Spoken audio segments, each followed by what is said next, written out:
Hi, I'm Dana Obleman. This video is for my free sleep course for newborns up to 3 months right here on YouTube. If you feel like you could use more guidance, then check out Sleep Sense Plus. The link is in the description below.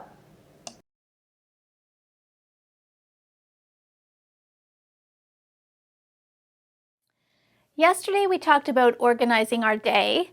Today we're going to focus on organizing our night. So yesterday, after our little bedtime routine, we put her down in her crib or bassinet and she fell asleep. So what happens next? Well, I want you to let her sleep for as long as she'll sleep, which usually is about 3 or 4 hours, depending on how old she is and how much she weighs. And I want to encourage you to just let that process emerge organically. When she wakes at the 3 or 4 hour mark, give it a minute, give it just even 30 seconds. We don't need to rush in there the minute we hear our babies make a squeak in the night. Because if you remember, I mentioned we have naturally occurring wake-ups in the night. And she may surprise you, or at least down the road she will surprise you, and maybe do a little squeak or two for, 10 to 30 seconds and go right back into another sleep cycle. So it's okay to just give it a minute even. Right? Those monitors, I think, were helpful in some ways and in some ways not so much, because what they did is they encouraged people to rush in there at every little squeak or squawk that they heard, and instead of just letting her see if she can figure out how to get back to sleep without your help, we've intervened, right? We rushed in there and we picked her up and we fed her, or we rocked her back to sleep, whatever we've done, when if she'd had a chance, she may have been able to do it all on her own. So again, we're not leaving her to cry for long periods of time. We're just giving it even 30 seconds to see what happens. Once we go in there, now we're going to offer a feed. I want you to try to keep the lights low. Just turn on a bedside lamp because I don't want it to interfere with your melatonin levels. Keep lights are nice and low. Take her out, give her her feed. Now avoid the temptation to feed her right back to sleep. She'll be sleepy because it's night, but if you can keep her with you, tickle her, rub the feet, do all the same things you do during the day, then we're encouraging a nice full feed so that hopefully she sleeps for another 3 or 4 hours. And we're also making sure that she doesn't associate nighttime sleep with feeding. Okay, now there is some evidence that suggests that if you build a little bit of distance between when the newborn wakes up and when you feed them, that can help sort of disassociate the two. So I always suggest to people, do a diaper change first before you feed. This was a study, and I'm struggling to remember exactly where I read it, but there was a small study that it basically took 2 groups of babies. One, they just fed right away when they woke up, and the others, all they did was change their diaper first and then fed them, and found that those babies that were changed first actually started sleeping better sooner. So hey, let's give it a shot, right?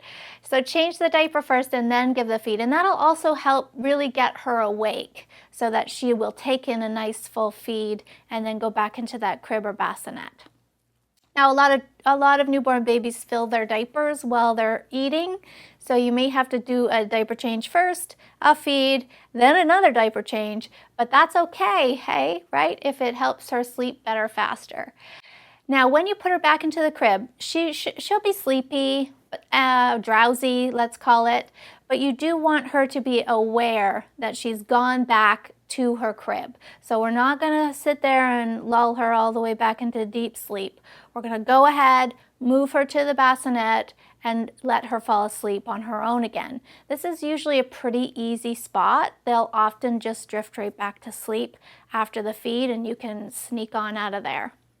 I want to talk about something called the dream feed. That's suggested in a lot of books and resources, and that's the idea that you would sneak into your baby's room when you're ready to go to bed at night, and you would try to feed her while she's still asleep. Well, this causes 2 problems. One, no one can eat when they are fast asleep. If she's in deep stage 3 sleep, she has to pull herself out of that. It's just physically not possible. So now we've interrupted a sleep cycle in an attempt to feed her so that she'll sleep longer.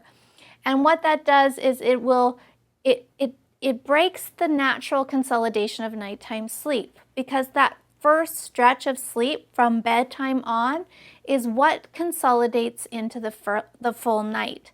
So you'll notice that your newborn baby goes 3 or 4 hours, then wakes sort of repeatedly after that point for feeds. Then in a week or two, she might be sleeping 5 hours or 6, waking and then having feeds frequently after that. That 5 hours becomes 6, becomes 7 or 8, becomes 9 or 10, becomes 11 or 12. So that's the piece of the night that's the most precious, let's call it. So if we go in there and interrupt it with our feed, we are fragmenting sleep that could be developing on its own if we gave it time. So the good news is you won't have to worry about this for too long. She's going to become such a great sleeper and start sleeping longer and longer stretches when she's ready that you won't have to worry about that piece, okay? The other thing it can do is basically teach her body to wake up at that hour for a feed. So when you're done with the idea of dream feeding and wish you could skip it, you won't be able to, because now she's going to wake up at 10 o'clock every night expecting a feed. So let's just not even go there, all right? So back to the crib she goes. Again, let her sleep for as long as she sleeps. When she wakes again, give it a little bit of time, go in, change the diaper, feed her, put her back, and so on throughout the night. Now this next tip is for you, Mom. I really want you to avoid the temptation of looking at your phone while you're nursing or sitting in front of the television while you nurse. You should keep the baby in the bedroom that she sleeps.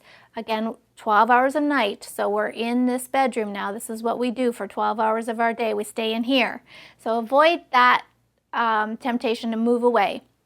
But why I don't want you to look at your phone or screen of any kind is because it will interfere with your melatonin. Melatonin is that sleep hormone that we all need in order to fall asleep and sleep well throughout the night. So if you blast your eyes with bright light, even if you turn it on to night mode, that's not going to be that helpful. It helps a little, but not much. You're going to just blast some light right into your eyes for 20 or 30 minutes while you're feeding. Then once baby goes back to her crib, you're going to be laying in your bed for the next 30 minutes, maybe even the next hour, wondering why you can't go back to sleep. And that's going to it'll stress you out, and it'll also cause more sleep deprivation than we already have. So I'm saying it for your sake, for your benefit. I'm only thinking of you. Avoid that. I know it's boring. I know you're tired. But the good news is once she's done her feed and gets back to that crib, you can go back to your bed and fall asleep quickly. Thanks for watching. Sleep well.